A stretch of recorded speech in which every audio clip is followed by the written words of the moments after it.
Today's guest is someone who's never been afraid to call it as he sees it, and more often than not, he's been bang on. Dick Best is one of England rugby's most strategic, outspoken, and unmistakable voices.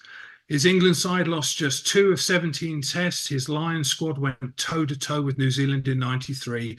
And the London Irish, where Moo and I had the pleasure and occasional pain of playing under him, he took a relegation-bound team and built and executed a plan that kept the Irish in the Premiership. But Dick isn't just a coach, he's a culture setter, a standard bearer, and a man who can strip back the nonsense with one line of his razor-sharp wit, usually while you're still tying your boots. His halftime talks were legendary, his media columns brutal, brilliant, and often right on the money. Since stepping off the touchline, he's become a trusted player agent, a sharp pen journalist, and one of sport's most honest and entertaining critics. And you may not always agree with him, but you'll always listen.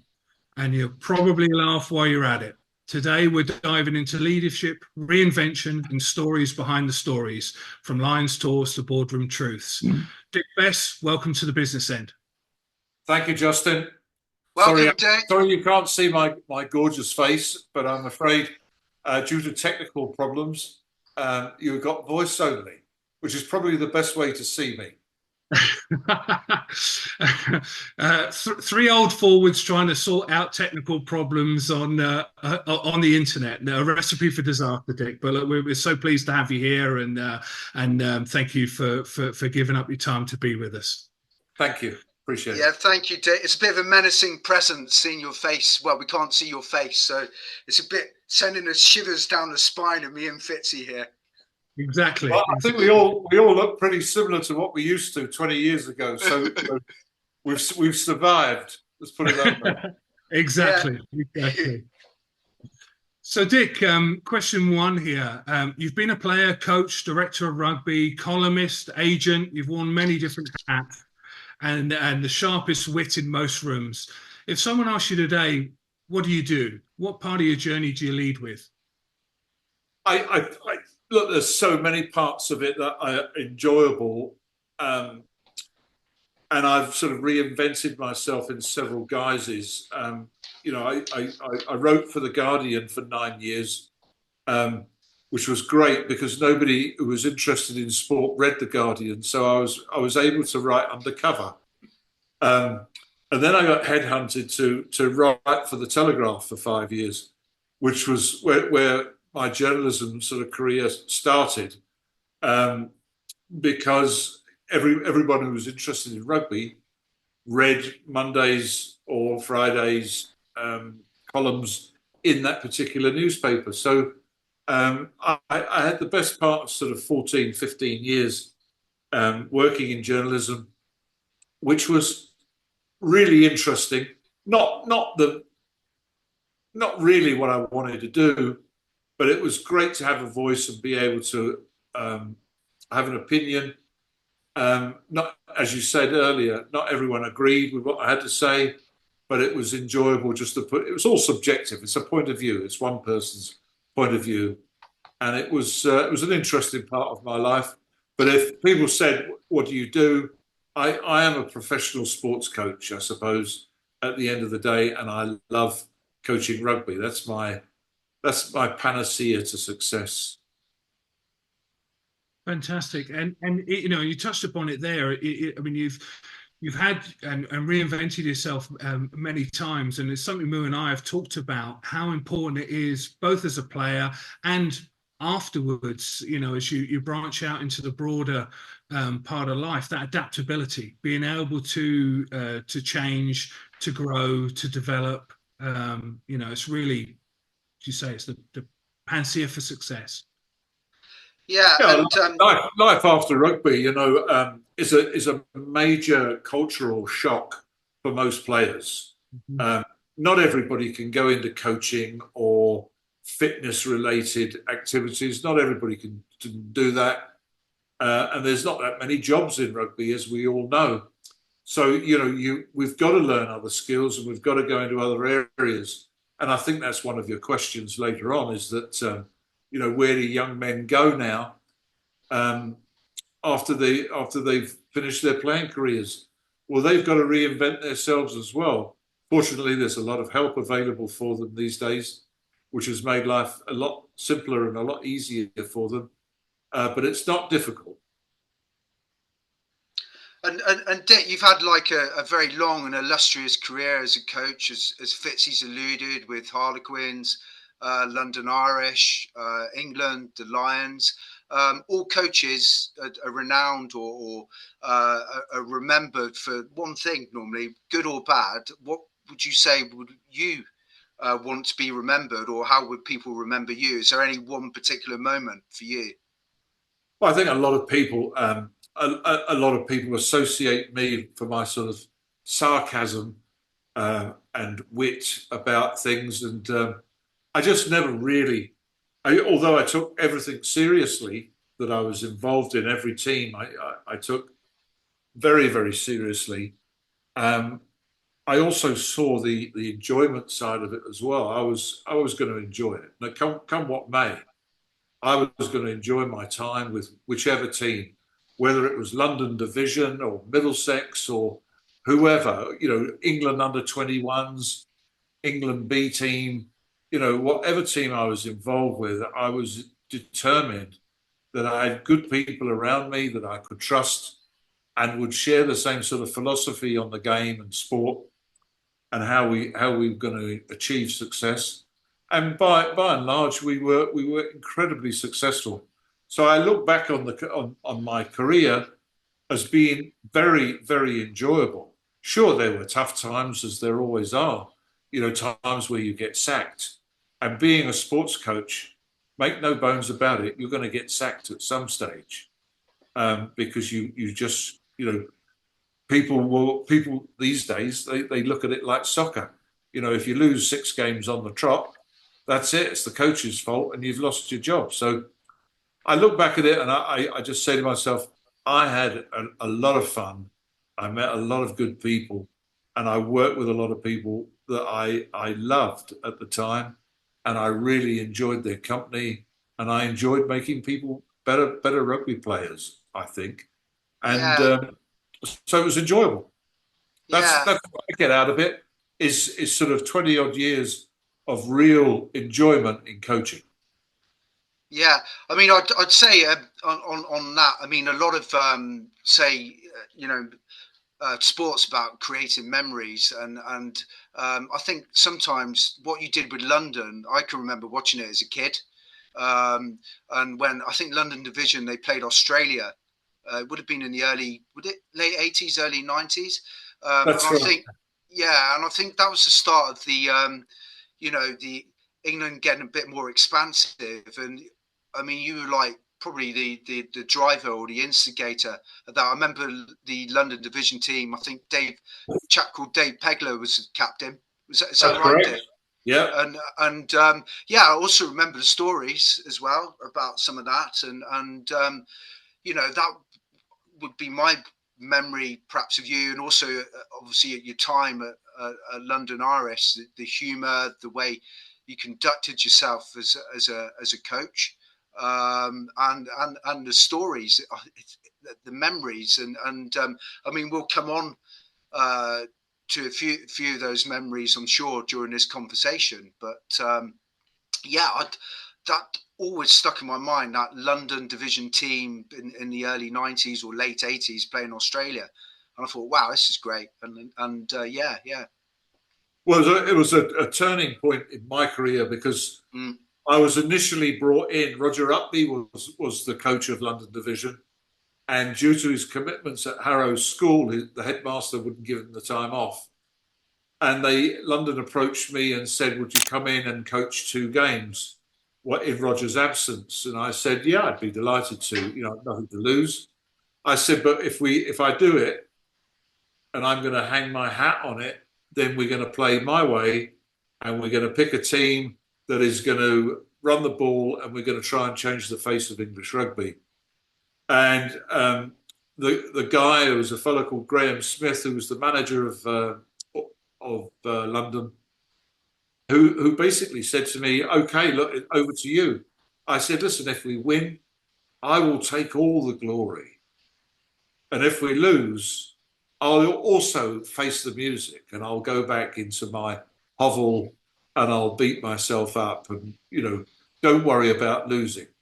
So our first warm-up game was against Munster, which was played at Thomond Park, and and on the morning of the game, I looked out of my bedroom window and it was pouring with rain, and I just thought, "Oh my God, here we are.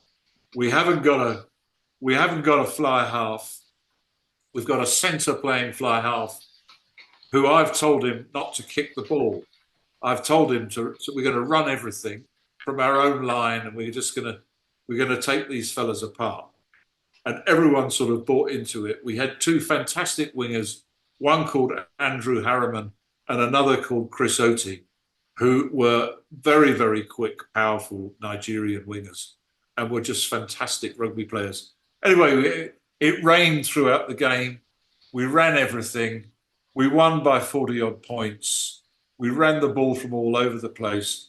We had the most amazing game. We had the most amazing evening in Munster. We had the most amazing morning in Munster, because it carried right the way through to the morning. And we had the most amazing drinks at Heathrow Airport when we got back. This was all led by another prop forward, Paul Rendell, who all of you will remember, a great man and a great leader within the team. And he was the focus. He was the glue that held everything together. And I remember leaving Heathrow by taxi because I couldn't see and couldn't walk properly. And so did most of the players there. And that set the benchmark really for what we were about. We were going to play a brand of rugby. We were going to run it from everywhere, and we were going to enjoy ourselves afterwards. And of course, the following week we played Australia, who hadn't played for about 8 to 9 weeks. So we ran everything, and we ran them off the field as well. I think we scored 20-odd points. And the England selectors were there. It was Australia's first game of the tour.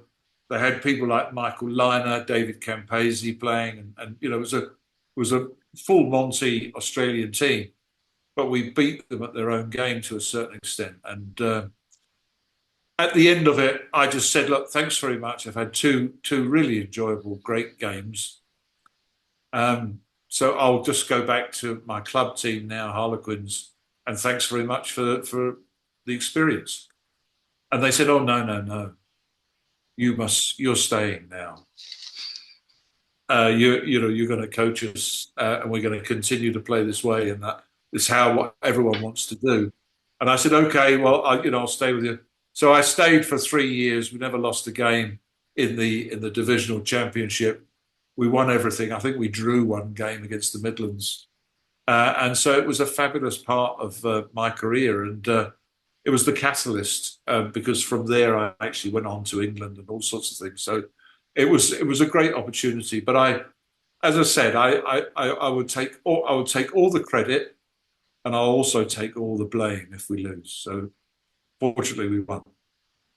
That's great.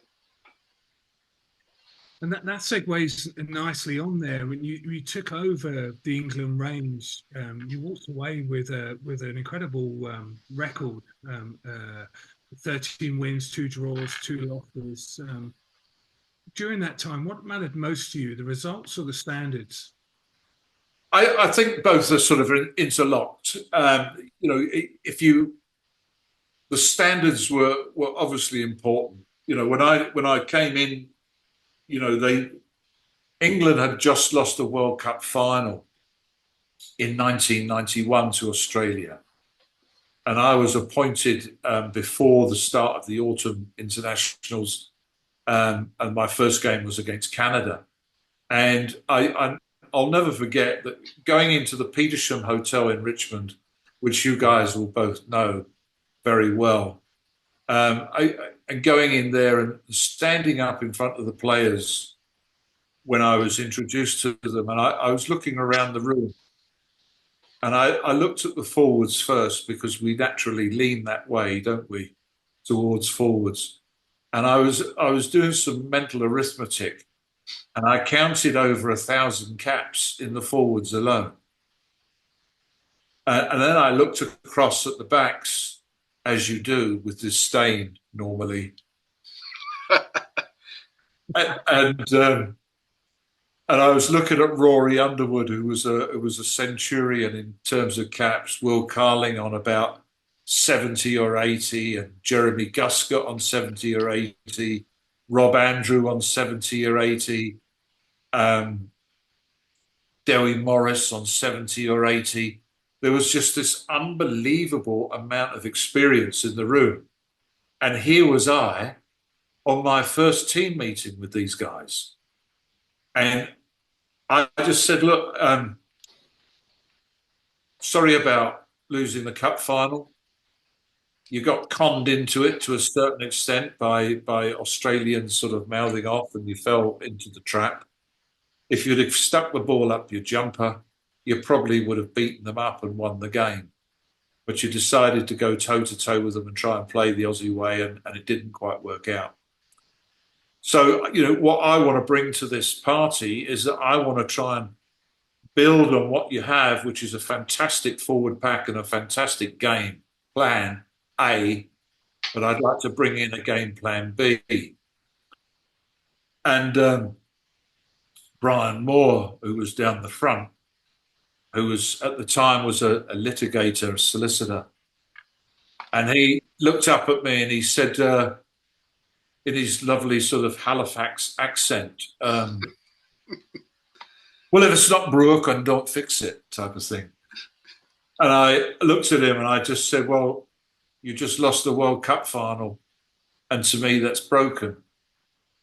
So I'm sorry, but we are going to instigate a game plan B where we can run it, and we're going to be as comfortable with that. And we're going to try and change the way we play, and we can always revert back to our style, if you like, which is stick it up our jumper. The rugby is played mostly in February, March, in clement weather, so it suits us to have two game plans. And, you guys are either going to buy into it or we're going to say goodbye to you. To which I could see everyone think, who is this guy? Who does he think he is? So that's how it started off for me. And the players bought into it. We trained hard at it. We developed a game plan B.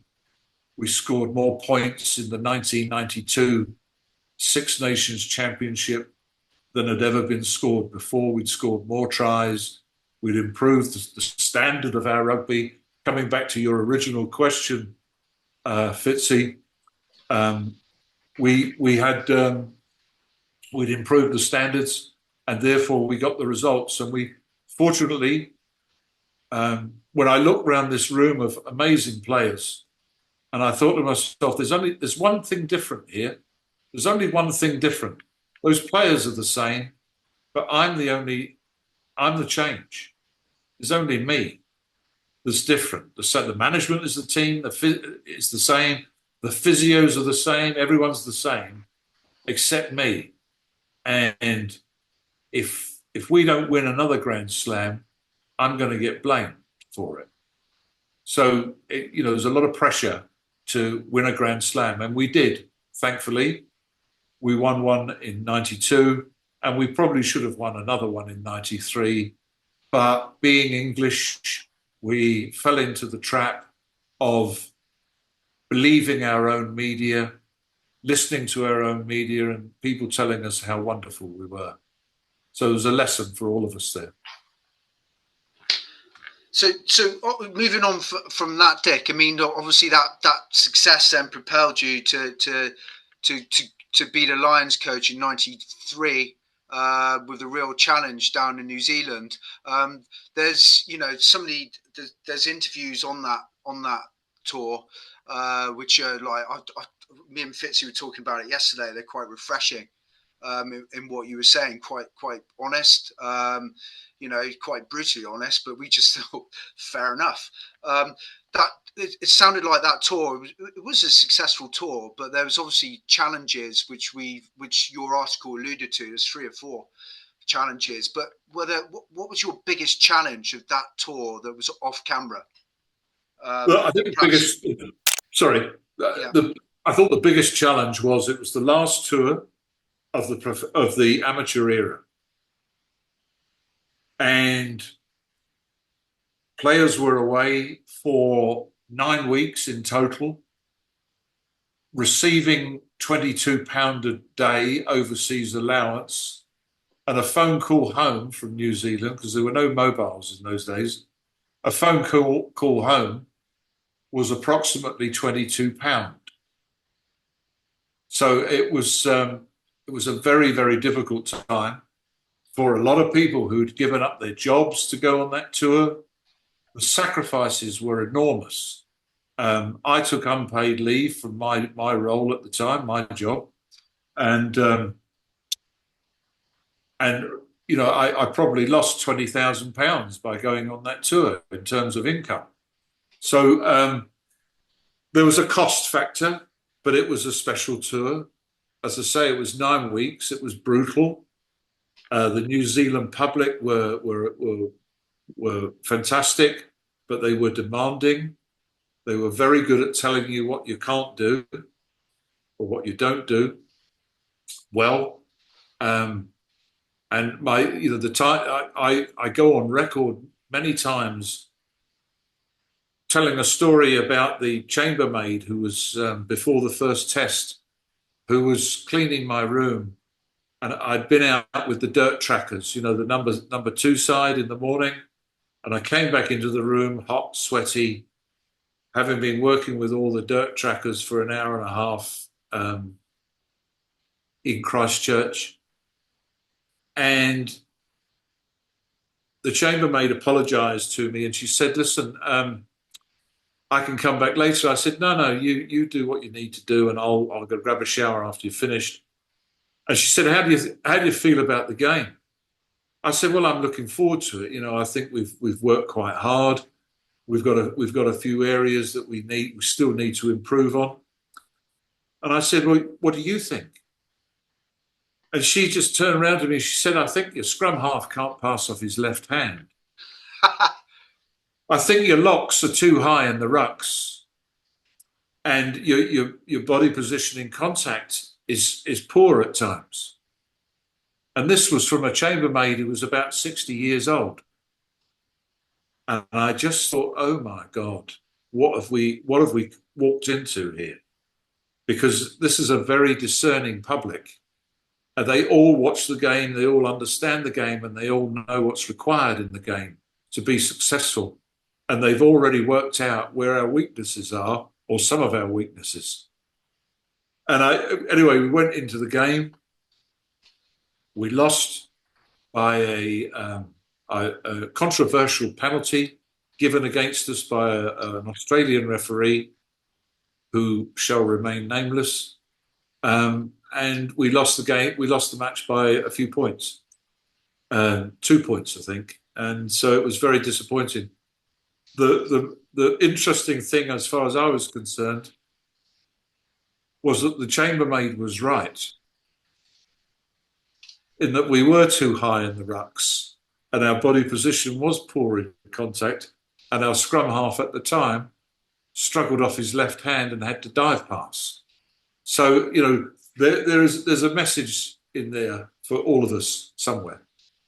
But it was a great tour for me.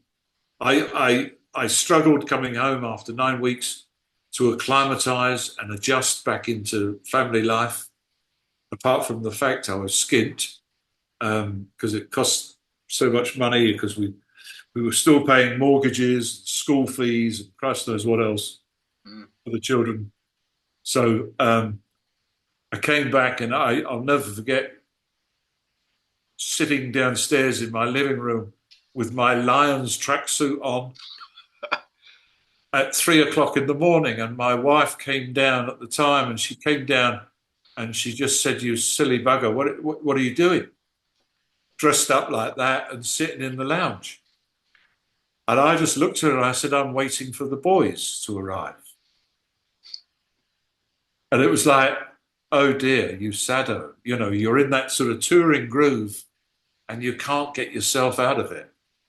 And she just looks at me and she said, "Well, look, there'll be no fried breakfast for you this morning that you've enjoyed for 9 weeks on tour. There's muesli in the bowl, and by the way, you've put on about 2 stone by the looks of it. So get your ass in the kitchen and get a bowl of muesli and change out of those stupid clothes." So I was brought down to earth pretty quickly. So Dick, that tour, did it like reinforce your philosophy about the old wrecking stick you used to bring out from time to time? Well, it's sort of these little buzzwords and these messages come through in life, don't they? They're a recurring theme, and they sort of hit you from time to time, whether it's from a 60-year-old chambermaid or from somebody who really is a coaching guru. Body positioning contact is something we all know about. Body height in the rucks and that is something we all know about. We all laugh and joke about and talk about. But in fact, they are what we call world-class basics. And if you don't do them well, whether it be in business or in sport, you won't win. End of story. Very true. Absolutely. And a great reminder, really. I mean, it's just over 30 years ago, how different the game was. I mean, as you talked about there, going away for 9 weeks, getting a supplement for £22 a day, and what effect, what a sacrifice that was for everybody, compared to today, where the guys in Australia are going to do, obviously going to be putting their bodies on the line and earning every penny of it, but earning a good shilling along the way. It really was a different world at that point. Completely different world. And they were just at the time, we had a management team of 5. So Ian Eakin, myself, Jeff Cook, who was the manager, a doctor, Ben Gilfeather, and a physiotherapist, Kevin Murphy. 5 management team. There were no analysts. There were no support staff. No. There was a baggage man given to us by the New Zealand Rugby Union. So, and I'll never forget on the first game, we played up in North Auckland at a place called Whangarei, and we'd won, and we came back to the hotel, and I was all set to sort of go out. I'd recovered from jet lag, and we were all pretty chipper, got the tour off on the right note, and I was looking forward to a couple of beers and a nice meal. And I looked at Sir Ian and I said to him, "Right, are we going out for a beer?" And he said, "No." He said, "Physio's working, doctor's working. You and I are going to sit down and review the tape of the game." And I was like a little schoolboy. My lip was dropping, I'd been told to stay at home and do my homework, and so we did. And we watched the game. And in those days, there wasn't the technology. This was about physically sort of going fast forward, fast back, watching the game, watching the line out, going back. And so watching a video of a game would take, anything between 3 to 5 hours. And we'd make notes, and then we'd create our training session after 3 to 5 hours worth of video analysis. We'd make our notes, and we'd concentrate on those notes the following day in training. And it taught me to sort of, this is not a jolly. for us coaches. This touring lark is not about sort of going out, enjoying yourself and seeing New Zealand and enjoying New Zealand. This is about hard work. This is hard, what we called yakka in those days, hard yakka, of analysing our players and what we did and analysing the opposition, because we didn't have the army of analysts that they have today. I believe on this current tour of Australia, I think there's about 6 analysts all in all, some in Australia and some back here in the UK, all doing various things, analysing the game. So, there's a support staff of 30 odd people, as opposed to 5 in 1993, who did everything. We all mucked in to do everything. So, the game has changed dramatically, most of it for the better. It must have made quite a mark on you. I mean, in Moo and I have spoken about this, and our recollection of the time working together, and you were clearly very detailed orientated, very strategic in your planning, and as you mentioned earlier, you made it fun as well. But there was a lot of hard work and there was a lot of planning, and you were very you went into the minutiae of what we needed to be doing technically and tactically, but also reviewing the opposition, which I think at the time combined, at least in our experience, was unique. When you took the role at London Irish and you were planning and engineering what to do to keep the club up in the Premiership, what did you see in the squad and made you think we can stay up? Or did you? I mean, that's when you were sort of looking at it. Well, I was, I had been working in South Africa for Western Province and the Stormers, and I came back to England.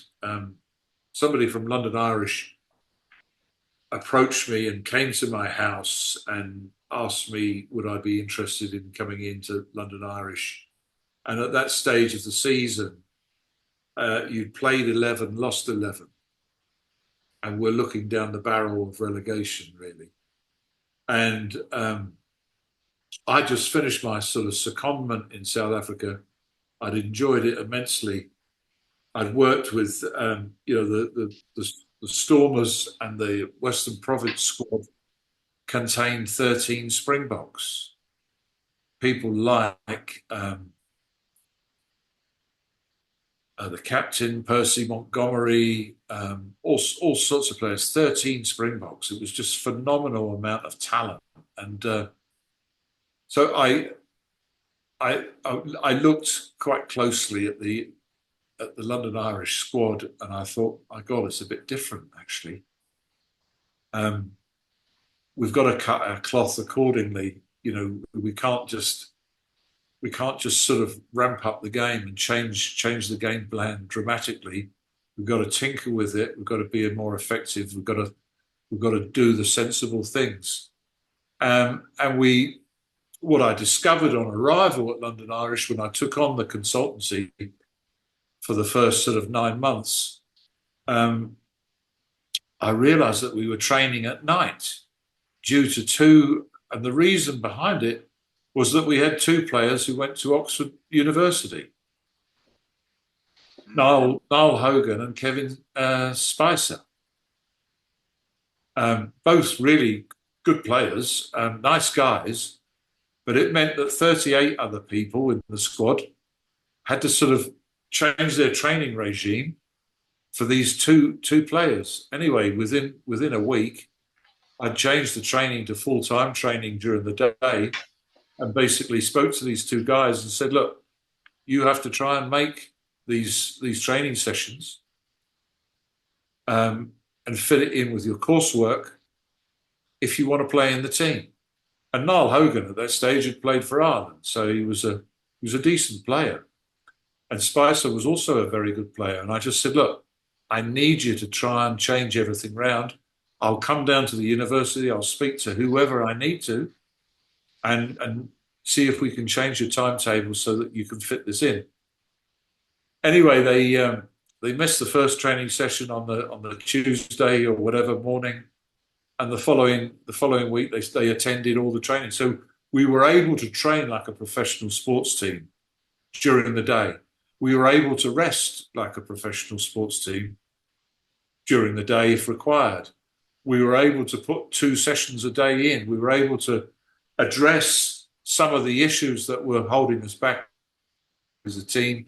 And we were able to sort of spend time formulating a game plan that reduced the number of errors that we were making and understand the whole positional game that we needed to play in order to be successful. So it was a major overhaul. It was a bit of a shock to the system for a lot of the players. We needed to monitor our fitness side. We needed to monitor our nutrition and all those types of things, all the things that are associated with elite sport. So we needed to make some serious changes.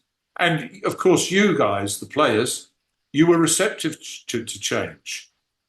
You'd been in an environment that was not, I wouldn't say worse or different or better, but you've been in an environment and it was unsuccessful. Anyway, my first game was Bristol. I hadn't had a coaching session with the team. They dismissed the current coach, who was Irish and a great coach, lovely guy. And you two know him well. And we won the game. There was so much sort of desire to win. And I thought that evening, I went home that night, didn't stay around afterwards, didn't want any pats on the back or anything like that because I hadn't done anything to earn it. And thought, my God, these guys can play. They do understand the game and they know what's required, and we just need some gentle tinkering and some quality coaching and some understanding of what it's about, what we needed to do. Anyway, and the rest of the season we improved. We managed to nick a few wins here and there. And I think we had a playoff game against Rotherham. I can't remember. Which we came through and we survived. And the board, in their infinite wisdom, asked me if I wanted a full-time job. And I, in my infinite stupidity, said yes. On that point, what I'd say, Dick, as well, when you came in, what I was impressed with as a player was it was a big cultural shift to go from Harlequins to London Irish for you. Completely different setup, everything. But what I liked is the adaptability, which probably you've shown throughout your whole career. It was probably quite clever, really. You might not remember doing this, but you slightly changed everyone's nickname and slowly kind of changed the culture. I don't know if you can remember that. Yes, I do. And look, changes had to be made, and they had to be made subtly. And and we wanted to. I wanted to try and put some more ownership of this thing on the players, because it is far too easy in sport to blame the coaches for all sorts of things. But what I will say about the culture in London Irish at that time, within the first week of being there, people were coming into the office, the porter cabin office that I shared with the one and only Kieran McCarthy. And people were coming in the office and just wanted to shake my hand and talk to me. And I said to Kieran, "Is this normal?" He said, "Look, it's just, they're Irish. They're very proud of this club, and they're very proud of their players and what they're doing. And the winning means so much to them. And they see you as a way of achieving what they want, which is success." I said, "But they're all inviting me for Christmas lunch at their house." And I totaled it up, and I had 17 invites. Wow, exactly. Yeah. And I'd been in Harlequins as a man and boy for 23 years. And looking back at it, I don't think I'd ever been in anyone else's house. Wow. Do you know that? I don't think I'd been in anyone's house. Wow. Players, coaches, supporters. I don't think I'd been in anyone's house. And I'd been in this new club for a week, and I've got 17 invites on the table for Christmas lunch. And I said to my wife at the time, do we want to go to one of these houses? And she said, no, sod off. We're having lunch at home. My mum's coming over, and so and so is coming over. Just say really nicely that thank you, but no thank you. And I thought, okay, and I explained it. And then they said, well, can you come over in the morning for a drink or something? And they wouldn't let it go. And I just thought, my God, these people are so different to Harlequins. It's such a different culture and outlook on the sport, the team, and that. And it was heartwarming for me to feel that I'd sort of walked into somewhere and I'd been accepted and I'd been invited in, and people were inviting me into their homes. There was no better accolade that I could have enjoyed. And so I thought, I'd already had a good work ethic, and I thought, right, I'm going to do the hardest I can for these guys. I'm going to work my socks off, and we're going to turn this thing around eventually. And it's going to be hard work because there wasn't a great deal of money, and we all knew that professional sport is ostensibly about money and how you spent it. And so the major job for me off the field was how we influenced the board to get more money out of them, to do, not to spend on players necessarily, but to spend on things about improving the high performance sport that we were in, and how we could improve the standards of our team. Going back to your original question, Justin, standards or winning? We had to improve the standards, and that would lead to winning, hopefully. So it's the same in any team that you work with, really. There's a couple of points, Dick, as well that on that. Number one, on leadership is, if you're at a club where you can see perhaps, the owners, the supporters just love the club. If people have got that passion and they're brought into the whole environment, you just don't want to let them down. And that's the same about being a leader. I would say, obviously, you felt that. I've seen that in other clubs that I played for. The other thing as well about things is you mentioned, some of the players, but at that time, what I was impressed with was I felt that you trusted the players. So you had people like Brendan Venter, who I actually think his first game for London Irish was against Bristol, and you were quite happy I felt to try and let the players run it as well, and take off the standoff role a little bit and let the players deal with it. Where did that, if that's correct, where did that philosophy, that kind of trust the players philosophy, come from? Well, it's just something that I'd worked on over the years to a certain extent. I'd realised that if you could throw the ownership, and I call it ownership of the team. It's not just about telling people what to do as a coach. It's about getting the information from them, giving them the knowledge and the understanding of the game, and letting it come from them. And if you remember, we used to have talks at half time where we'd have a checklist, and we'd go through the checklist and we'd say, right, line out, how's that going? Scrum, how's that going? And we'd make modifications, and we'd bring up the checklist, but the players would drive it, would drive the elements of the game, scrum, line out, kick off, because at the end of the day, the game is quite simple. It's pass, kick, run, and tackle. That's it. And we need to put little components around it that make it work. And so we formulated the checklist, and so the players contributed at half time to the checklist. So we ticked boxes. Line out was going okay, more of the same, thank you. Scrum was going okay, but we needed to bring it up a little bit more on the right-hand side. Gary Halpin, stop being Exactly. lazy. We need you to lock it out and do a job for us there. And so we did all the things, and the players contributed massively.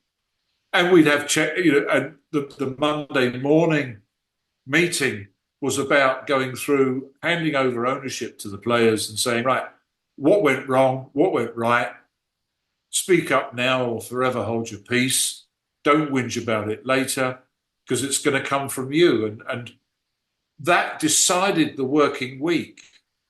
Our review analysis decided what we needed to do. So if we covered 20 areas, what the players worked out after a while was that if we highlighted 20 areas in the game that needed addressing, it was going to be a hard week in terms of training.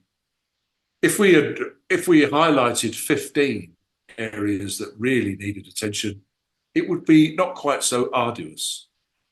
And if we highlighted 10 areas that needed addressing, then the week would be slightly lighter in terms of on-field training. And so we found a sort of happy medium. So, in fact, the players understanding the game or understanding of the game reduced the working week. And it became a lot more enjoyable for everybody, because I think the players really felt that they had contributed to it. And what they realised, I think, after a while, was they were dictating their own futures here. They were dictating what the team did and how the team played, and so they set their own standards as far as that was concerned. My dream was that you really, if you've got the right sort of players, you can make the coaches redundant. The coaches are just figureheads, really, and so therefore, it's the players that take ownership of this thing. Actually, there was a quote on that I showed to me and Fitz, you were talking about, from Graham Henry, and they were interviewing him, and it was on LinkedIn, and it was very recent. And he said it took him 30 years to realise that really, as a coach, he just needed to let the team get on with it, and he wished he learned that 30 years earlier, basically. Yeah, I think I probably wasted a good decade, telling people what to do or how they should play or what we wanted from them, instead of trying to make them understand what they were buying into as players and their responsibility within the team, because it was individuals, and it took me a decade to realise that the sport is about, or rugby union is about, teams within teams, and that's something that's been with me for a long time, and it means so much within a team sport like rugby union, teams within teams.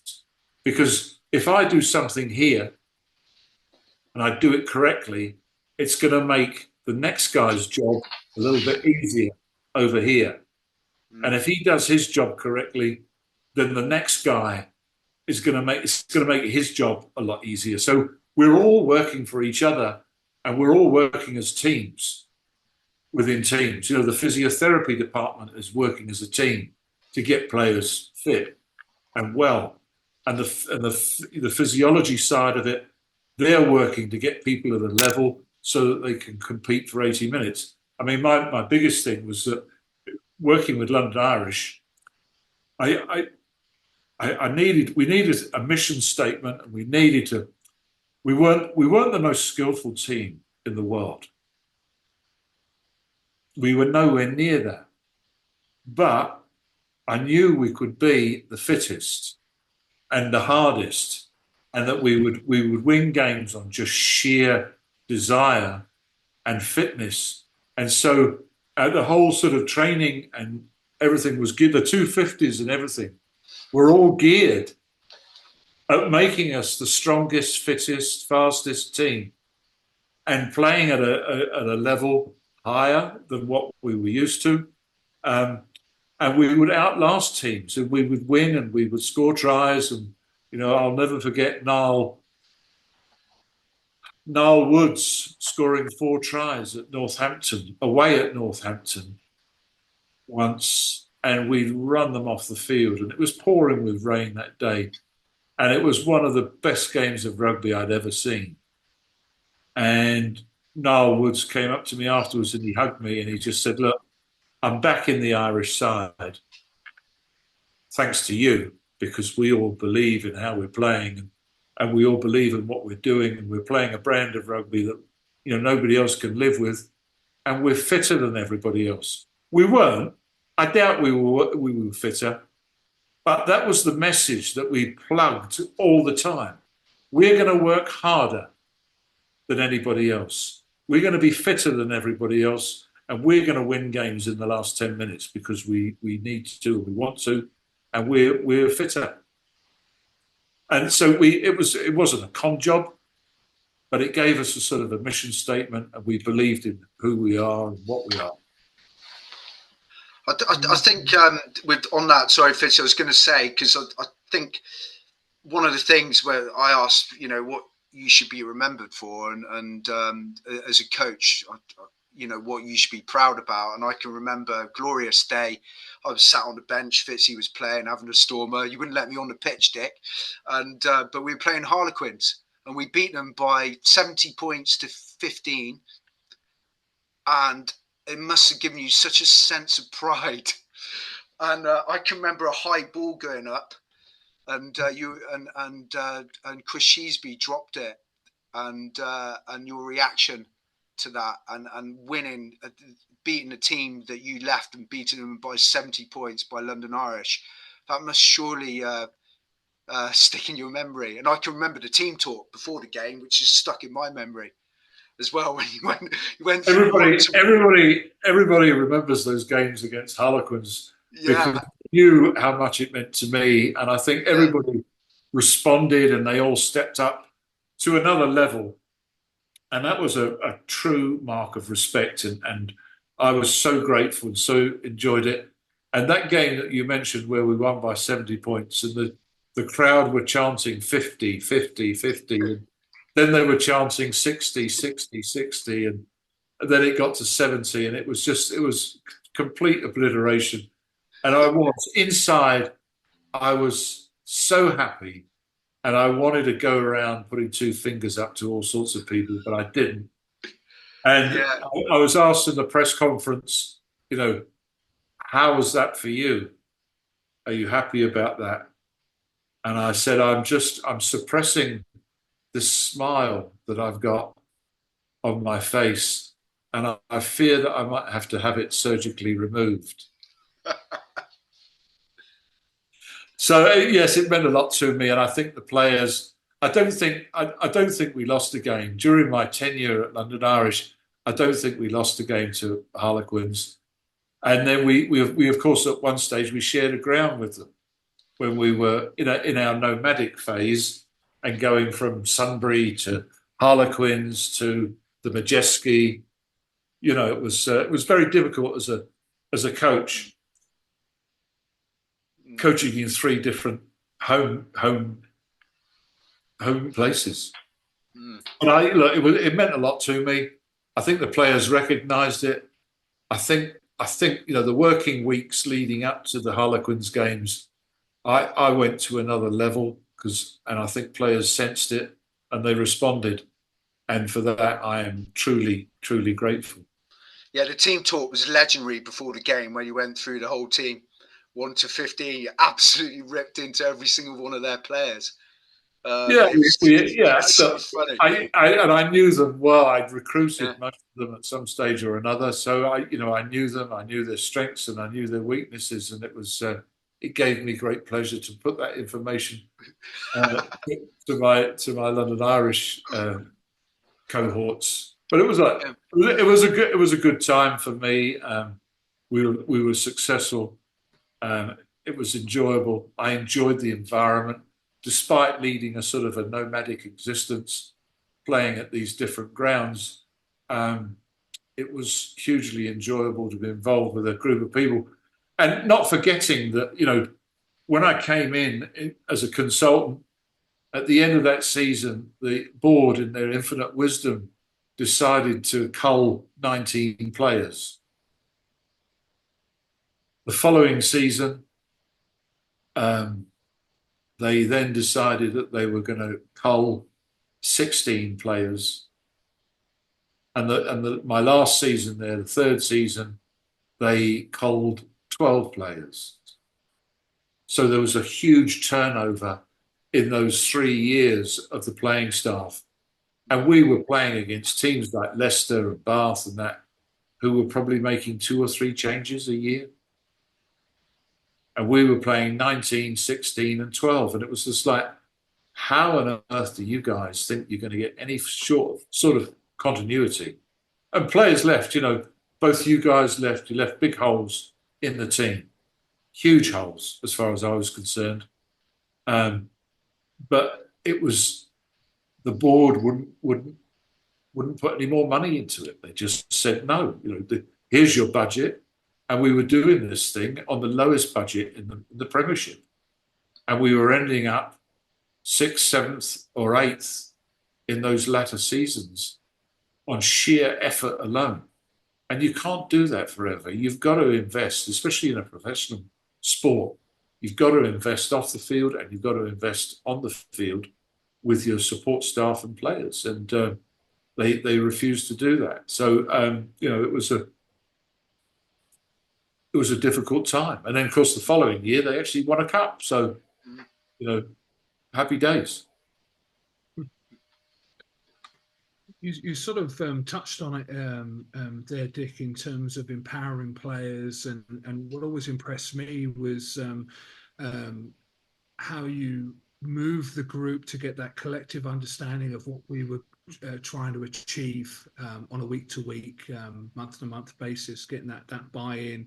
And the way that you engineered a situation where you're able to check for that understanding, pulling people up and getting them to go through the game plan and explain or analyze the opposition, pushing and pulling information. You'd give it at one point and you'd pull it out of the players at other. What was your thought process there and your methodology in engineering that system? Well, it was. I think a lot of the players in that era had been brought up being told what to do, and that's an easy out. That's an easy out for a player to tell him what to do. It's an easy for a coach to tell him what to do. He might not be capable of what you're telling him to do. And if he's not capable of doing what you're asking him to do, you're probably going to lose the game. So you've got to understand. So it sort of highlighted my own personal belief that we work on the principle of player, unit, player first, unit, team. That was the basis. And I had a system in my head that I wasn't I didn't really open up to too many people about, is that when people look at us as a team, what do they see? What do they see? When they look at London Irish, what do they see? They see one of the great fun clubs. Probably it used to be said everyone's second favourite team because they got Guinness, they got looked after, there was plenty of free booze. It was always great crack and all that sort of thing. So I looked at it. When people look at us, what do they want us to look like as a team? And so what I wanted was a team that would a group of people, a squad that would take ownership of this never-ending treadmill of a season, take ownership of it, recognize, understand the values in team sport, support one another through good and bad times, tough times, make the game as simple as possible for us to play. And, we had very, very good people. Conor O'Shea was, as he's proved these days, is a highly intelligent guy who understood where we were coming from and led from the front as a leader. Was a bit reluctant to start with because he was a player. He was one of the players. Didn't want to assume a role of great responsibility or leadership within the team, but he was captain. And other people in that group stood up in their own ways. You know, they contributed in their own way that they were comfortable in, and more became vocal, vociferous about what they understood from the game and what we were trying to do. So, you know, we were building a team within a team. We were creating people that understood and thought about the game, and they would add to it all the time. They were adding to it. And it wasn't cast in tablets of stone. We had to change things on occasions because we became very predictable about the way we were playing and what we were doing. So we had to change. And I think that was the challenge, was working with a group of people that were bought into that at the time. Once again, not the most skillful players in the Premiership, but players who understood where we were, what position we were in, and we could control what we could control. And if that meant our fitness, how we conducted ourselves, my God, we drank. We drank like fishes, and people looked after us and provided drinks and sustenance. I mean, I got involved. A friend of mine who owned a pub in Twickenham called the Three Kings, Larry Dunphy, and he said to me, "Would you like to bring the team down to the pub in Twickenham?"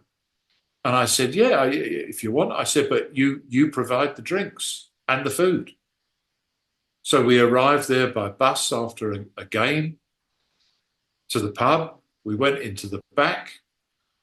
We all drank, had fun, had a court session or whatever,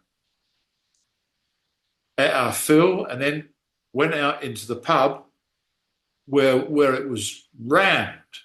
I mean, there was standing room only, and there were 300 people standing outside the pub in a queue waiting to get in. I mean, it was a fantastic marketing ploy on behalf of the publican, Larry. And of course, that became our pub. That became the team's pub. And I said to him, "Look, we'll keep coming so long as you keep not charging us." The problem then was getting people out of the pub. And, you know, there were times when I felt on a Monday morning at the team meeting that there were one or two players who would probably fail the breathalyzer. None more so than an Irish guy called Eddie Halvey, yeah. who walked past me once, and I almost felt intoxicated with his breath. So he was the first port of call, if you like, in the Q&A and the question and answer. And I went straight to Eddie and said, "Eddie, game on Saturday, give us a breakdown of what we need to do." And Eddie, Christ knows what time he got in the morning, but he could barely speak. And he mumbled something, and I thought I could really embarrass him here if I wanted to. And I didn't. I moved on to someone else. I went to one of my teacher's pets, like Niall Woods, and I went to him, and he was very articulate, and he explained everything. And I got hold of Eddie. I said, "Eddie, please remain after the team meeting, Eddie."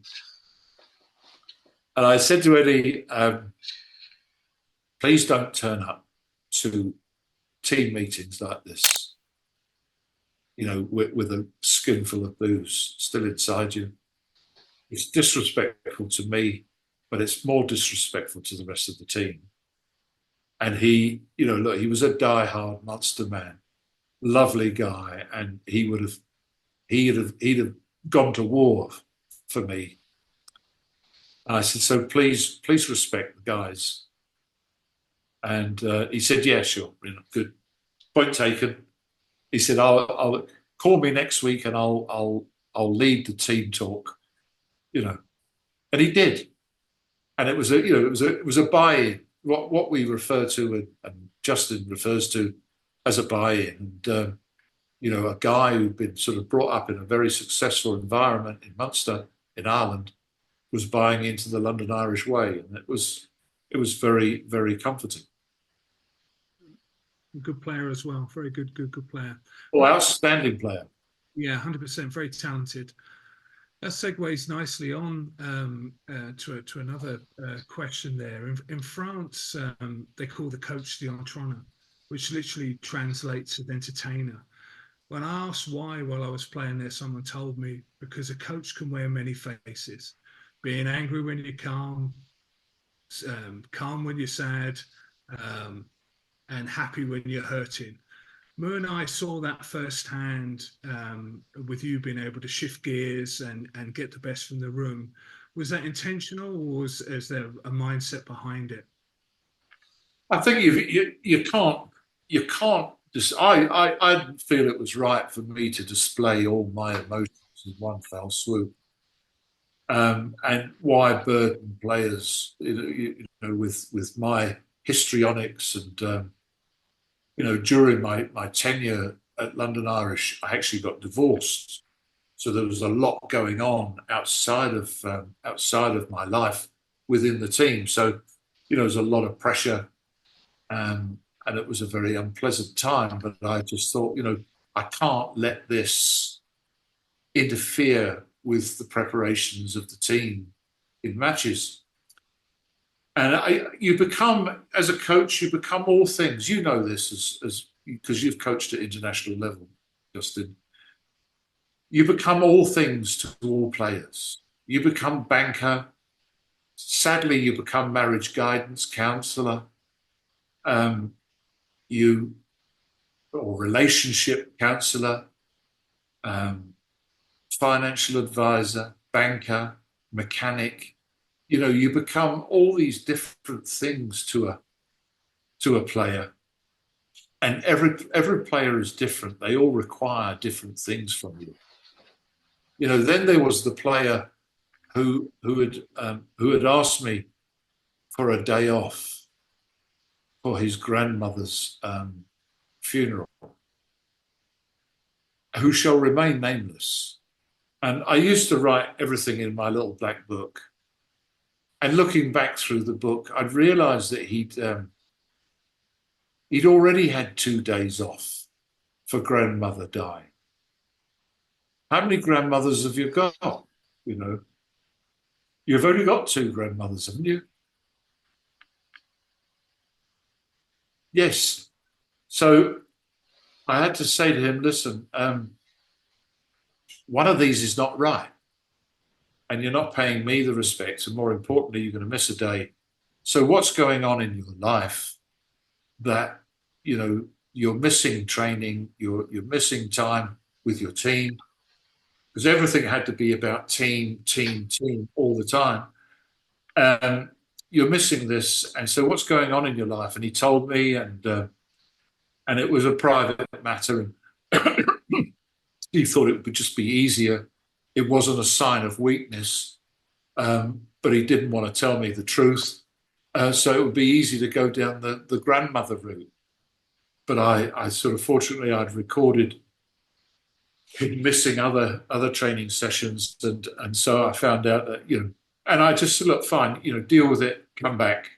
But don't lie to me. Don't try and misuse it. A death in the family. Don't try and misuse that by disrespecting the team and missing training. I understand you've got a problem. It's between you and I. Leave it. So that was it. You couldn't display. I felt that as the leader, if you like, the director of rugby, the leader of the rugby department, and at that stage there were 40 odd players. There were probably 20 odd academy people. And the backup staff was probably 20. So it was like running a small business of 60, 70 people. and you had to be very careful, otherwise you would turn it. You felt like the headmaster. People were only coming to see you when they had a problem. They would knock on the door, they would come in, and they would sit down and say, look, I need to do this, or I need that, or I need this. Can you help with this? And so you were problem solving all the time. But it was all part and parcel of the door is always open policy. You know, you've got a problem, come and see me, and we'll work it out. And that was, but you discovered, what happened was that you discovered more about people's lives like that. I had one situation with a prop in the latter part of my time at London Irish with a guy called Christian Foreman, who was a tight head prop, was a lovely guy, came from Bristol, who had taken his children to school and had sort of shoved them out the car and said, right, you know, get out. But didn't realise that the school gates were locked, and came to training and was training away. And I was working with him, and Kieran McCarthy had received a telephone call from the school, and he called me in and he said, can you tell Christian to go and pick up his children from the school that he's dropped them off at? And I said, okay. I said, why is that? He said, because it's half term. Christian had dumped the kids at school, and they'd sat outside the gates, and the caretaker had sort of, you know, spoken to the children and managed to track down Christian eventually. So I saw it as a great opportunity. I said, look, Christian is working at the moment, and he can't leave. I said, but where's the school? And I left training, and I went around and I picked up Christian's children and brought them back to school, back to the club. Wouldn't be allowed in this day and age, picking up other people's children like that. And I brought them back, and I sat them in the office. And at the end of the training session, I went back out training, and everyone's looking at me like, you know, where have you been? Type of thing. And the training had finished, and I said to Christian, Christian, I've got something for you. Can you go into the office, please? Of course, he went in the office and gave the kids a dressing down and said, what are you two doing here? You know, this sort of thing. And they said, well, Dad, you know, the school's closed. It's half term. And he was like, oh, really? Anyway, so I think that sort of encapsulates what you are as so-called director of rugby. You are all things to all people. And if you're involved in childcare, so be it. Yeah, I think actually being a bit humble on that point, because firstly, on a more light-hearted note, knowing Christian Foreman, I think he did have his hands full, because I think he had about 6 or 7 kids. I think he did like a kid, that was for sure. Yeah. So he used to have like a kind of minivan. He used to drive them all around in. And no one else got it at that time as well, because like no one really else had kids. I don't think. He was a great guy. He was another guy, great guy, who, as far as I was concerned, would have died. You know, he was one of those in the trenches. He'd have died for the team. And you need guys like that. And he would train so hard. Not the most skillful player in the world, but he did a job, and it was a great acquisition to the squad. Yeah, no, he's a good player, and but the other thing I was going to say as well about that is there is quite. I mean, I'd say you're being humble about it, because I'm looking at this from a business angle, and there are not many leaders really that show that empathy, that care that's needed. I mean, I don't see many leaders going around to collect employees' kids at school and things like that, and that does it means an awful lot to people, and it's a genuine leadership quality. I think you've been quite humble, really, on that point. I don't, I wouldn't do it. You know, so Well, in this day and age, you wouldn't be allowed to do it, and no. it was just like it was you know, it was 10 minutes. It was around the corner, but I just saw it not as an opportunity to miss training or 10 minutes of training. I just thought, you know, this guy does not need to be called out of training to go and pick his kids up and make him look a complete buffoon in front of everybody. That is not the business we're in. No. Lifting people and making them look small. We're about building people up. Personal human touch. Making them feel good about themselves and performing at a very high level in one of the toughest sports in the world. So, you know, if I do something like that for somebody and I ask them to go an extra mile, because as you know, Liam, Justin, we all have, there's that green light and that red light in all of us. And we can push those green buttons and those red buttons. And we can lose people along the way if we press the red button too many times. We can't do that. And we can press the green, and then eventually it becomes a red button because we keep pressing it. You can't keep pushing people because we've all got a breaking point somewhere, and especially in team sport. And if you keep pushing like that, you're going to lose that guy from the flock, if you like. You're going to lose him. And that's Totally. That's not what team sport is about. Team sport is about bringing people together, not losing them. Yeah, you push too much. Knowing your players, Dick, and knowing how far you can push them, and exactly 100%, Justin. Knowing your players, and that's what it goes back to the old ethos. You know, individual, unit, team. So if you know your players, but as I say, you know, it's a simple principle. When people look at us, what do they see? What do we want to look like as a team? You know, and we can all do that. You know, if I ask both of you just to jot down on a piece of paper 3 things that are absolutely essential to build this team, what would you say, Liam? I'd say 3. Well, basically, it is discipline. Yeah. Discipline to follow the team rules. Number 2, I would say loyalty, which comes from 2 things, like focusing basically on your own job, and you know, going that extra yard for your teammates and for the club. And I'd say thirdly, I would probably say always self-improvement, self-learning. Okay. Justin, what's yours? Yeah. I would agree with Liam in terms of discipline. If we were looking back in time, we needed to cut down on our penalty count. Our work ethic needed to be more consistent, you know, throughout, not just the front 50. We needed to be an 80-minute team. And the third thing I think was understanding, which we touched upon with pushing and pulling from you, from the team, an understanding of what we were trying to do individually and collectively.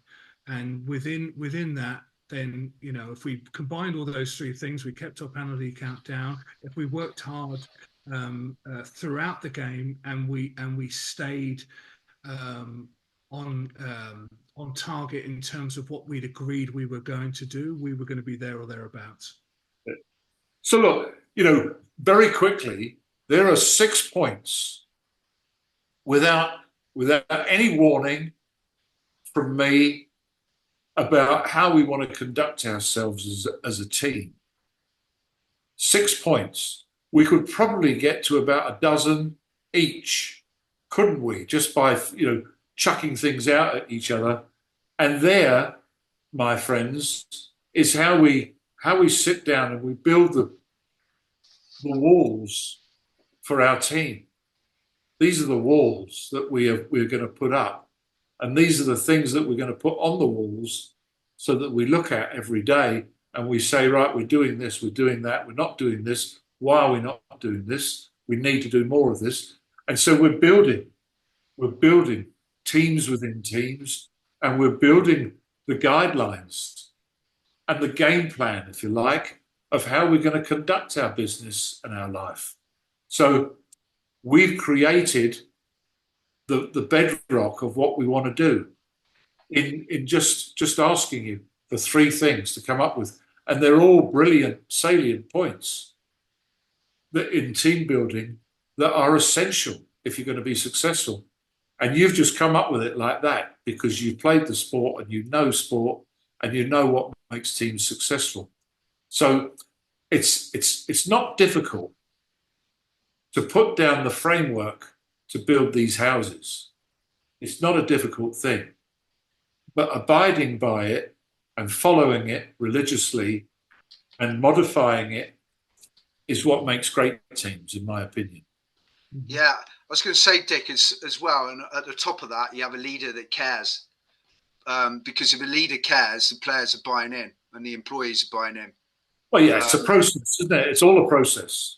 Yeah, yeah. And some leaders, they don't care. So, like, you know, I've played at a few clubs and you can sense that, like, the head coach doesn't really care. And therefore, and because they don't care, they get the same, they don't get the best results. I mean, I've spoken about this with Fitzy. I mean, I remember when I joined Exeter and I met Rob Baxter and he's mowing the lawn and painting the stands. I mean, I thought, oh God, I don't want to let this guy down. And it's the same, you know, like if you've got a leader that cares, you just don't want to let him down. Basically. Yeah, I think Rob Baxter is everything that's good about the sport. Yeah. I think he's a man that has worked his way up from a player to one of the best coaches, not just in the Premiership but in the world. He's a very, very straightforward guy, and he's got great core values about Exeter and what they've done there. Yes, they've had a tough season, but my God, they've had a meteoric rise. They've won the European Cup. They've won the Premiership Cup. They've done, they've done everything under his. And they're going through a difficult patch at the moment. And sadly enough, that's about finance, from what I gather. Yeah. So it happens to everybody eventually as a coach, and he will ride it because he's an outstanding leader. Yeah, I definitely would definitely agree with that about Rob. He's a really good guy. You wouldn't want to let him down, and he's done remarkably well at the Chiefs. But just on in terms of, like, obviously we talked about perhaps what you're not really well known for, which is about all this extra things you're doing, picking up kids and things like that. But one thing as well, I think as a leader, you're honest. You're always honest. Sometimes outspoken, which is fine. You know, I respect and value that. But do you ever look back and think perhaps that held you back sometimes, with perhaps like in journalism, or when you're dealing with the board, perhaps at London Irish, or I mean, how do you feel about that? Well, I think that, talking straight in the old days was something that you sort of people, you could do that to a certain extent. You could talk straight and you could get away with it. Now it's called being PC. And you have to be very careful about what you say these days. I've had some serious run-ins. I mean, when I worked with England, for instance, we had a Grand Slam game against France, I think, and my wife said to me, "Look, I haven't been to a game this season. I'd really like to come to watch England play. And I'd like to come with you afterwards to the dinner and the reception. And you know what it's like, Justin. You've been to enough after-match things.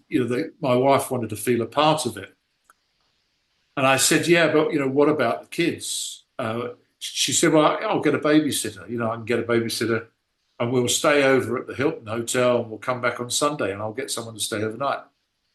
And I sort of said, okay, how much will it cost? And it was going to cost about 20 or 30 quid or something. That shows you how long ago it was. And so we did that. And my wife really enjoyed it. And to be honest, she deserved it as much as I did, for being involved with the team. We won a Grand Slam. There were record sales of T-shirts and all the memorabilia and crap like that. And I sent my expenses in to the treasurer of the RFU at the time. And he rang me up at home one evening and he said, I've received your expenses. What the hell do you think you're playing at? I said, what do you mean? He said, this babysitter nonsense. He said, 30 quid. I said, yeah. I said, my wife, we don't have any parents, neither of us. And we don't have anyone we can trust apart from the babysitter. And it costs 30 quid. He said, well, I'm not paying it. I said, okay, you've grossed X million on the game on Saturday. We're all amateur players and coaches, apart from the odd expense here and there. And if you don't pay me that expense, you will be reading about it in the Sun on Monday or Tuesday morning. And your name will be mentioned. So what would you like to do about that? And there was a long, pregnant pause down the end of the phone. And he said, I'll pay it on this occasion, but don't do it again without asking me first. And I thought, here we go, last word freak. And I said, okay, fine, whatever. Put the phone down on him. And I just thought, I didn't have to. I shouldn't have had to threaten him like that. No. With media, he should have had more sense and understanding and more tact to come on board. And I just thought, why are you like that, Dick? Why do you call people out like that? And why do you confront them? And I just thought, well, I'm just not going to be messed around by people like that who are small people within the game that control money. Yes, I understand that. And we all need controls in place. Otherwise, it's pandemonium and we go bust. But be realistic, We've just made £5 million on England versus France Grand Slam. We've just grossed £2 million on merchandise alone of Grand Slam 91, 92 T-shirts. So don't tell me you're not paying me 30 quid for a babysitter. So just little things like that upset me and they annoy me, and I've kept it fairly quiet, for a long time, that type of thing. But you come across these people sometimes in the sport that are there for sometimes the wrong reasons, for their own personal fulfillment and enjoyment, and they're not that bothered about the team or what we're trying to achieve as a nation. So, there have been times when I've done things that I have regretted, and I've said things sometimes that I've regretted, and I've gone back sometimes and I've apologised for doing things. You don't need to be like that,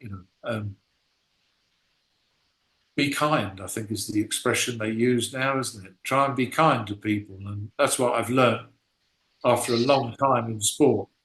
Just be kind. You're not gonna get anywhere by ruffling people's feathers and upsetting people. So so I do. Yes, I do. I regret some of the things I said, but I think I've said more sense sometimes than I have wrong things. So yeah, but sometimes you've got to be cruel to be kind. So sometimes being kind it is confronting things and dealing with things, and and sometimes people are very quick to jump at someone that's criticizing them when they're not looking really at what the root cause of this is. Yeah. Yeah, no. They can't be bothered. They can't be bothered, Liam, to find out what the root cause is. So they, yeah. they're just quite negative about it. Yeah, totally agree with that. Which is like we just discussed, we use the Chris Foreman example of picking the kids up. Is that human side of leadership, and that's, as you've just explained, is a poor example of someone in a position of leadership dealing with someone and not understanding the human side and challenge and pressure that you were under, and how much it meant to you, both as an individual and to your family, to experience that iconic moment together. And it cost an extra 30 pounds. I mean, it's for nothing, in the scheme of things. And unfortunately, a lot of people don't stop and think before they have those conversations. They don't enact those that human side of their personality. Yeah, I agree. Sadly, you've been to enough of these functions with partners, wives, Christ knows what else, but you understand what it means to our family who have given up so much for you to pursue your career in a sport, which at the time when I was involved with England Lions was amateur. Yeah. So you were doing it for the love of the game, the sport. And so, why should it cost you money? Why should you have to fork out of your back pocket? So, I felt very strongly about it, and fortunately, they agreed. Otherwise, rightly or wrongly, I would have been in serious trouble, actually, if I'd have gone to the press and complained about this incident. But fortunately, sorry, Dick, go on. Sorry. Fortunately, the guy saw sense in the end. But it was, we don't often get an opportunity to in life to sort of set things straight. And I actually quite enjoy that. I quite enjoy, if it means upsetting someone, that it means that an awful lot of other people can enjoy the same sort of experience and the same sort of kindness. But my wife hadn't been to a game all season, and she deserved to be there, and she deserved to be at a Grand Slam game, and she deserved to enjoy the celebrations and everything else that went with it. Lo and behold, we went to bed that night, and we stayed at the Hilton Hotel, and we got burgled and robbed. And really? She lost a lot of jewelry. I lost some money. And it was just very strange. And the Hilton Hotel just claimed that it was an inside job, and someone had got a key and came into the room, and sadly the closed circuit TV wasn't working on my floor, so there was nothing anyone could do. You should have put it on your expenses form. You did. Don't worry, I got it back at a lot later date. So as an agent, you obviously worked with a lot of young players, and activating your sort of human side and knowing the sport inside out, and the pros and cons and the challenges that it presents. What business lesson would you wish to every academy kid understood? Good question. Great question, actually. Yes, I did. I had a management company. I no longer have it now, but I had it for 25 years and met an awful lot of young players during that period. I had several staff working for me who were younger, with earrings and tattoos and all the other things that are associated with our sport these days. So they could relate probably better than I could to young people. But I would speak to them on occasions when they came into the office, or we'd go and see them play. and we try and, it was what I call managing expectations. That they were an academy player, nobody knew them, nobody knew who they were. Adidas were not going to give them a pair of boots because they'd never heard of them. The Daily Telegraph were not going to give them a column to write because they could barely walk upright, let alone sort of write a column in a newspaper. So managing their expectations of where they want to get to as a professional rugby player.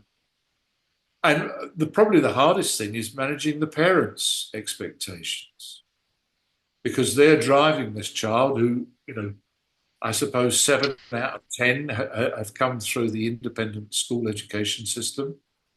So they're brimming with confidence.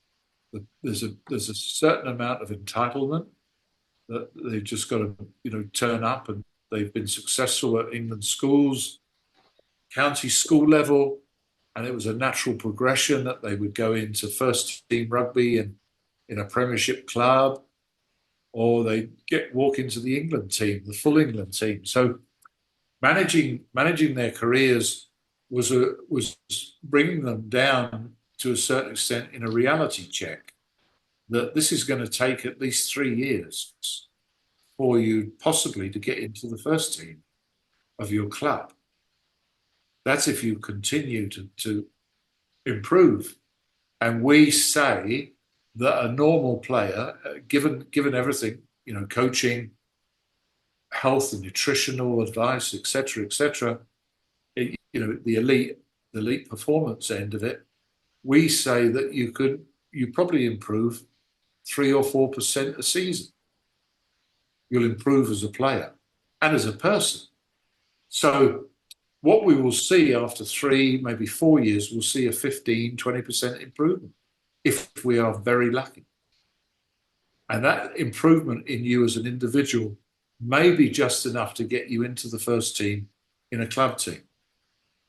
But as for England and whatever, those things, step by step. So it's very difficult explaining to young players that you tell a young player who's 20 that he's got to wait 3 years, he'll look at you as if you've got 3 heads. Because they all want it yesterday. And we all know, because we've all been through the mill of life and the mill of rugby, things don't happen overnight. We are, especially as front row forwards, it takes us time to mature. And as halfbacks or whatever, it takes us a good time to mature and understand the game and what's required. So, there's been some very long, difficult conversations with players but more importantly, with their parents to manage their expectations of their child, because they've been brought up in a short space of time within the sport where it's all gone their way. And now it's come to a stage where, we're not going to play an 18-year-old in the first team on Saturday because he's not Henry Pollock. He's not that sort of player. He needs to spend 2 or 3 years in what I call the brine pickle. He needs to mature, and he needs to look after himself, and he needs to improve. So, plus many of them are physically not capable of coping with Premiership rugby when they first come out of school, or they leave the academy. So it's a very difficult thing to explain to players, and sometimes you lose players because it's not what they want to hear. No. They want to hear, you're a great player, you're this and that, and I'll speak to the coach and I'll have a word with him and I'll tell him, and the coach would tell me to, foxtrot Oscar, go somewhere else. Don't like it, go somewhere else. So it's very, very difficult dealing with young players. Plus, on a financial side, young players, there's hardly ever a fee involved in them. So it's a lost leader in terms of how you manage them. So you spend more time on young players than you do quality Premiership players, because they're always on your case. The quality Premiership player knows what it's all about and understands the sort of window, if you like, for moving clubs and things like that. Young players don't, and they don't fully get it. They're much better these days. They understand it a lot more. They've got better over time. They understand professionalism.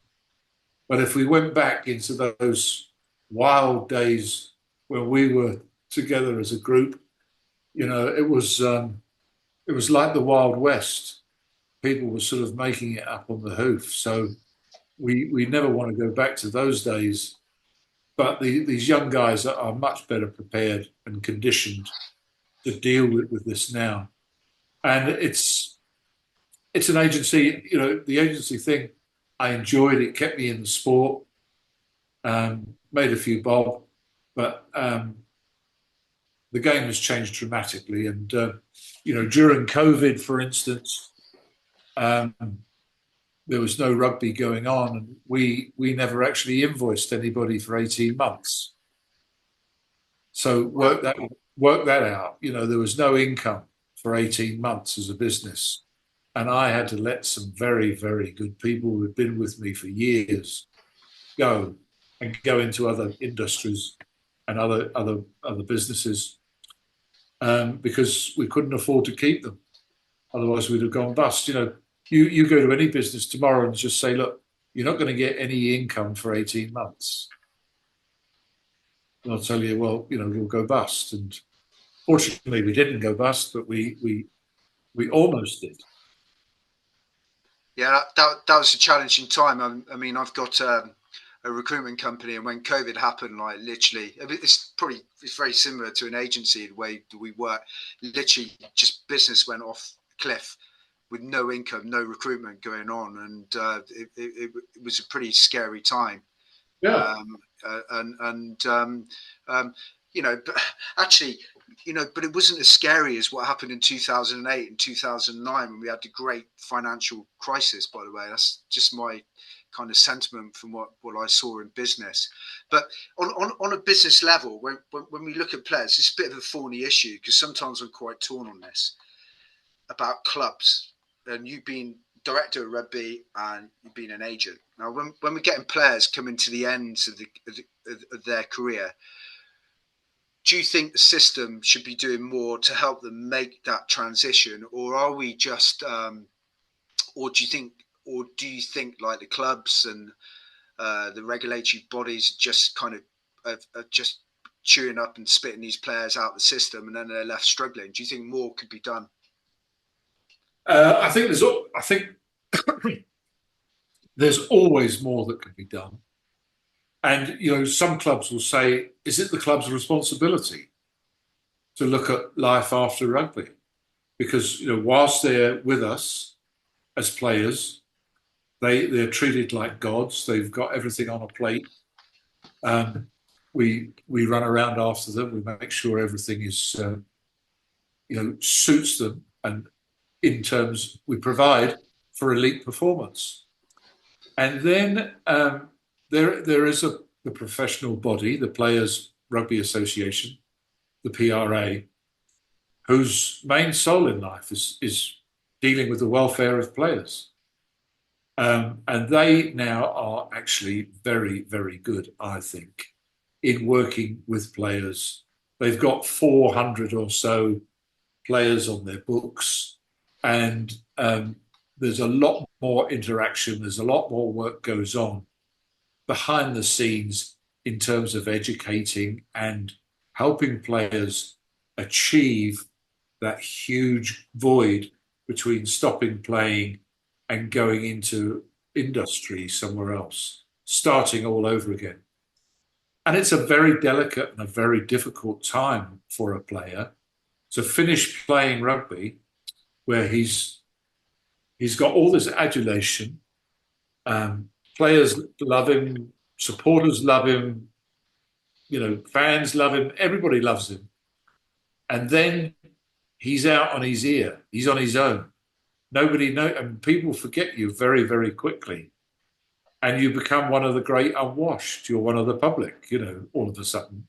And you ask, really, you've got to find your place and you've got to reinvent yourself again And of course, a lot of players struggle with it, and they go through a serious bout of depression, which is bad news for anybody. We don't want anybody going through depression, whether you're a 70-year-old man or whether you are a sort of 35-year-old rugby player. Yeah, yeah. We don't ever want people going down that route. So, yeah, yes, I think there's always more that we could do for them. I'm not sure the clubs see it as their responsibility. I'm not sure agencies see it as their responsibility, because once you stop playing, that's the end of your sort of fee earning potential. So yeah. be very careful. I've got another spin on that. I think that I'm really torn on it, because like if I was like dictating the purse strings at a club, I would say, well, why do we care? And I've got an answer to that. It's the fact that these players, when they retire, they go on to business or do what they've got to do. These players are future sponsors, future revenue generators, and sometimes I think clubs need to see the players a bit more like alumni networks, and use the players, because those players could be the sponsors of the future. So sometimes I think That's an outstanding point, and I would have to say that Harlequins, of which I am a member of an alumni, and we meet once a year, and there are several other dinners and things like that you can go to, and lunches, but we meet once a year, and it's good fun. It's good to see people, see how they evolve, and hear about their ailments and what's going on in their lives and things like that. So it's important, and it's important not to use the words when we played. It was different, it was very different. So leave it to these guys at the moment, because they know what they're doing. So I'm fairly relaxed about it. Yeah, I mean, I don't know if you know, but I mean, me and Fitzy were talking about this. Bordeaux, who won the European Cup, Bordeaux Begley. Sorry about my French, Fitzy. Their biggest source of revenue was from their business club. It wasn't from anything else other than their business club, i.e., their alumni network, getting together, creating business opportunities. So it was quite interesting to read that. And sometimes I think some of the clubs are kind of losing that point. I think it's an outstanding point, and I think it's something the clubs need to look at, because many of those players have gone on and they've used all the skills that they've learnt in rugby union, not necessarily on the field, but off the field, and they've become captains of industry in some respects. And you need those people back involved in the game, as you say, via sponsorship or running a team or being involved in the team. So, we are missing the plot there. I'd have to say Harlequins, who are very good at that sort of thing, at revenue generation, they are excellent, with a very, very clever and smart CEO. They're pretty good at that. So we are, as a club, they are very good at that sort of thing. London Irish, conversely, because they've gone down a path and they've gone bust, and they are due to come back at some stage, they need to recognise this, because, look at yourself. Let's see, there is a huge amount of generational talent out there, of huge proportions, of people that have gone into business and been successful. They need to tap into that in order to generate, going forward, the London Irish experience again. Yeah, no, absolutely. I mean, on that positive note, Dick, I mean, it's nice to get a positive recommendation from you on a comment. So I think it's a good point to start winding down, I think, on some of the I love it. Final question, rather than being told to do 16 250s for knocking on the ball again. We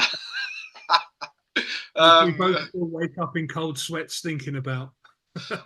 Yeah, but actually, Dick, I've got to say, for all your honesty, I mean, I know Fitz is going to round off the show, but they've created the most remarkable memories, and I know you're a humble guy, but both me and Fitzy, we love talking about the 250s. You know, when we're on our 24th lap, I remember one occasion we'd been out drinking and you were emptying the water bottles as well, so we were gasping for a drink as well. We couldn't have anything. And also the Sandhurst trip we went to, me and Fitzy talk about that loads. You know, when you took us down to Sandhurst, we thought we'd go into Bournemouth for a bit of a jolly for the weekend, and we go to the military camp on a survival trip. Sandhurst was an absolutely crucial part Yeah. of the end of that season. We were playing Rotherham, I believe, in a promotion relegation game. Yeah. And I'd been at the club X months. I didn't know I didn't know players as well as I wanted to, because there were so many other directions I was being pulled in. And the idea of going to Sandhurst, and I knew General Denaro, who was in charge of Sandhurst at the time, and we put the question to him, and he welcomed it with open arms. And it was going to be tough. And the whole purpose of it was to find out who actually had it, and we were going to turn the players over to the sergeant majors, to the wrath of the sergeant majors, and let them deal with them. And I was going to get a full report at the end of the day, who, in their humble opinion, the sergeant majors, this is, who's got it and who hasn't, and who, when it came to fighting in the trenches in a do or die relegation game, who was going to make it, who was going to do it in that game. And I needed it. I needed a second opinion, if you like, from the sergeant majors. Not that I didn't explain that to the players. It was a separate issue. And they said to me, "Okay, we'll do that." They said, "But we want you to write down your group of players who you think have got it, and we'll marry them up with ours at the end." And they did. Then they came back at the end of the after we'd left, we'd gone, and Major General Denaro rang me and said, "Look, we've come up with a list as you requested, and your list and ours are identical apart from one name." And I said, "What's that?" He said, "Yours. Your name is missing from the list." And I said, "Well, that's very good. You know, that's nice." He said, "But without you, this wouldn't happen. This wouldn't have happened. And so it's absolutely fundamentally crucial that you inform these players that we're going to play this game, and you tell them." And so the list corresponded, if you like. And I have to say, it was one of the most pleasing things in my coaching career, because they named their players. I named mine before they did their naming. And so if you like, I got it right. I think my intuition and my understanding of people, I got it right. And that was the biggest sort of pat on the back that these people, the sergeant majors, wouldn't mind going to war with these guys. So, you know, I felt quite comfortable and confident that we would win that game. So we selected the squad to play. And as you know, we beat Rotherham home and away, I think. And we remained in the Premiership. And the following season came 8th, I think, or something like that. Mm. Yeah, I mean, it was a great trip, and it was unbelievable. Deception was the key. I mean, when I spoke to the major about it, he said, "Well, whatever happens, deception is the key." Yeah. And so I got Kieran McCarthy to write an itinerary that included golf and pack your favourite shirts. Yeah, discotheques and partying and dancing and Christ knows what else. Yeah. I was laughing when people were putting golf clubs on the coach, you know. Yeah, and then the sergeant major walks on the bus and says, "Put your phone Oh, down." We're but like, he was, yeah, he was a little bit over the top, I felt, but uh, it was a it culture was shock, wasn't it? it No, was very funny, very I funny. was told that I had to stay, and I would be put in the major's quarters, and full English breakfast and all that sort of thing. And in fact, they said to me, "No, we've decided that you could rough it as well." I, And they you, yeah, and they put up a little tent or whatever in the garden, and Macca and I had to share that tent, and he was not happy. it's a hardship post for you. Sharing tent with Macca. You know, sleeping in the same room as Macca. He snores, by the way. Yeah, it doesn't surprise me on that. But in terms of, I mean, you could go on about that trip. I don't know if Fitz, you wanted to say something now. I I was can going see to it's say, in terms of that itinerary that Macca put together, there was actually a hotel address and phone number. And people don't remember back in the late 90s, everybody had a mobile phone. In fact, very few did. And I grew up on the south coast, so I know the road down to Bournemouth, or the different routes down to there quite well. And I'm like, we ain't going to Bournemouth. And we had a conversation at the back of the bus, and we voted Rob Kellen to use his work mobile phone to ring the number. And he said, "Oh, yeah, I remember that. in at Yeah. whatever hotel it was, and just want to confirm the reservation." I said, "No, there's no reservation here." And literally 5 minutes later, we're pulling into the gate to Sandhurst, and the reality dawned on us. This big cloud of of uncertainty encapsulated all of us, and then that big sergeant major got on. Yeah. I've Look, got, I've got, it was a fairly sort of low cost, low budget exercise that really had a profound effect on me at the time, and clearly it's in a lot of people's minds.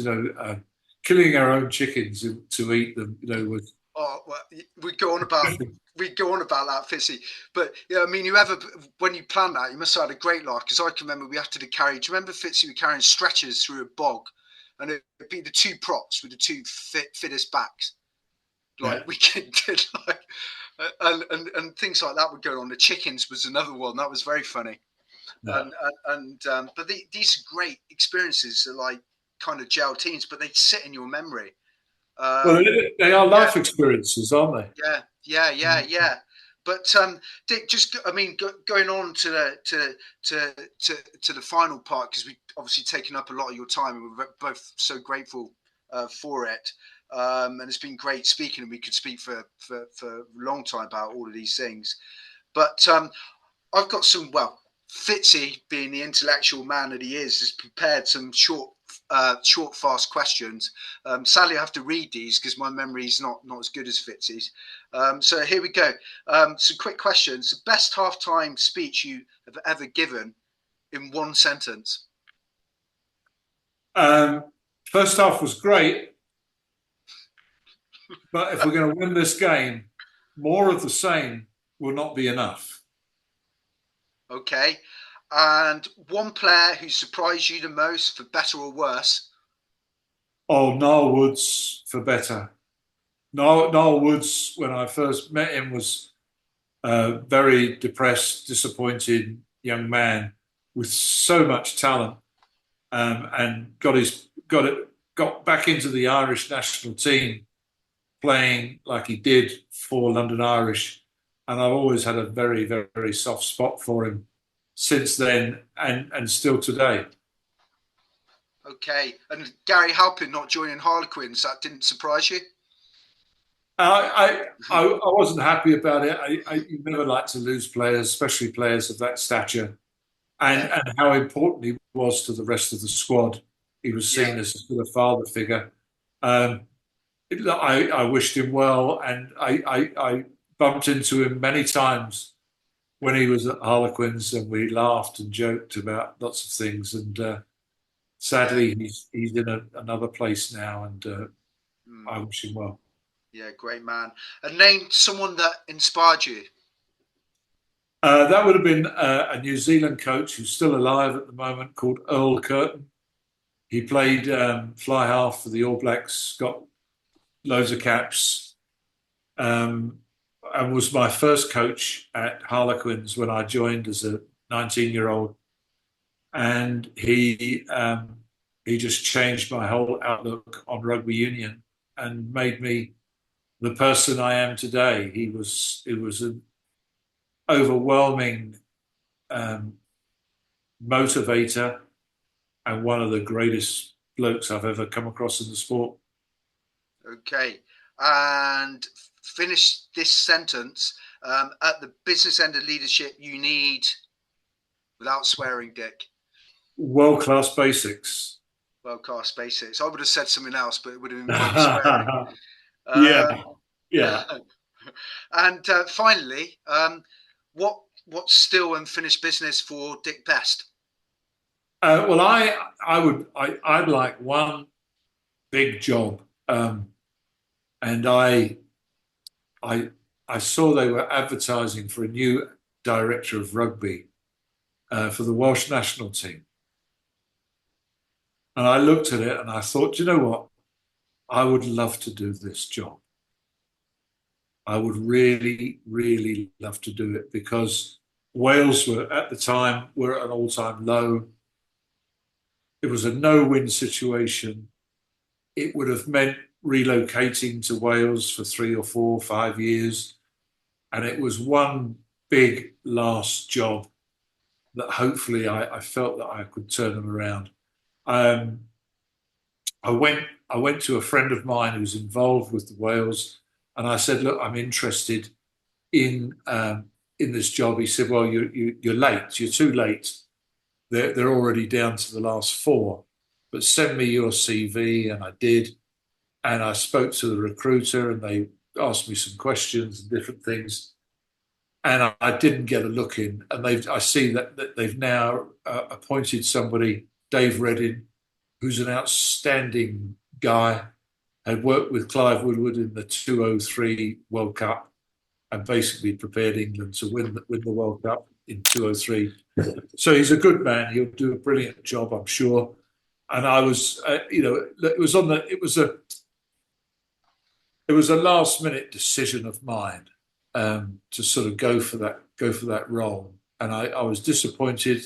I had no earthly right to it, but I would have given it 1,000%. And I felt that it needed some real change. It needed some love. It needed some people who were going to stand up to the critics. And there are more critics in Wales than any other country in the world, I think. And we all like to knock them. So it was a complete no-win situation. But I just thought, you know what? I need one last challenge. And that's what I'm looking for at the moment. I'm looking for one last challenge from in that sort of capacity as a role that I feel that I would like to give my all for a few years and hopefully turn something around. Yeah, they'd be very lucky to have you as well. Well, yeah, Wales suited me down to the ground. It would have been great, but they've chosen an outstanding guy, and I wish them well, and I wish him well. Yeah, we need a strong Wales. Yeah, it's sad to see them. I was glad to see them win at the weekend. Yeah, I was delighted. I wrote to my mate there and congratulated him on it, of breaking that. But that's the start of it now. Hopefully they can systematically work their way back, because they're now 13th or 14th in the world rankings. So they're better than that as a nation, and they know that, and they will come back. But watch out. For sure. Well, Dick, thank you very much for joining us today. Not just the stories, but for the honesty, the insight, and the wit that only you can bring. You've coached at the highest level, challenged systems, built belief in relegation-bound teams, and never been afraid to speak truth to power. Whether it's in a dressing room, a boardroom, or the back of page of a paper, you've always demanded better. And for Moo and I, who have had the privilege of playing under you, today was a reminder of lessons that still linger. Clarity matters, courage counts, and real leadership is never one size fits all. Thank you for taking us behind the curtain and reminding us what it looks like at the business end. Thank you, Dick. Thank you, Justin. Thank you, Moo, for inviting me on. Sorry about the technical hitches earlier. Not at all. It's been a real pleasure. I've enjoyed it. Anytime. Thanks, Dick. We've enjoyed speaking with you. Cheers, mate. Cheers.